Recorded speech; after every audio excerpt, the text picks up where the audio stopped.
कोलकातामधील घटनेच्या निषेधार्थ वैद्यकीय सेवा बंद. कोलकाता येथील महिला डॉक्टरवर अत्याचार करून तिची हत्या करण्यात आली आहे.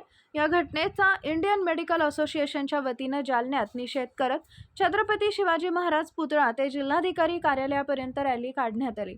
तसेच जिल्हाभरात आज बाह्य रुग्ण विभाग बंद ठेवून या घटनेचा निषेध करण्यात आला. कोलकाता येथील आर.जी. कार मेडिकल कॉलेजमधील पोस्ट ग्रॅज्युएट चेस्ट मेडिसिनच्या डॉक्टर विद्यार्थिनीवर ऑन ड्युटी बलात्कार आणि त्यानंतर क्रूरपणे करण्यात आलेल्या हत्येच्या निषेधार्थ इंडियन मेडिकल असोसिएशनच्या जालना शाखेतर्फे आज सकाळी छत्रपती शिवाजी महाराज यांच्या पुतळ्यापासून मोटारसायकल रॅली काढण्यात आली. या मोटारसायकल रॅलीचा समारोप जिल्हा सामान्य रुग्णालय येथे करून जिल्हा सामान्य रुग्णालय ते जिल्हाधिकारी कार्यालयापर्यंत पायी रॅलीचे आयोजन करण्यात आले होते. सदरील रॅली ही जिल्हाधिकारी कार्यालय येथे आल्यानंतर जिल्हा प्रशासनाला आपल्या मागणीचे निवेदन देण्यात आले.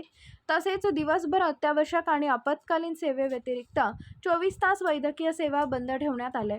यावेळी इंडियन मेडिकल असोसिएशनचे जालना जिल्हाध्यक्ष डॉक्टर संभाजी मुंडे यांच्यासह अधिकारी, नर्सेस आदींची उपस्थिती होती.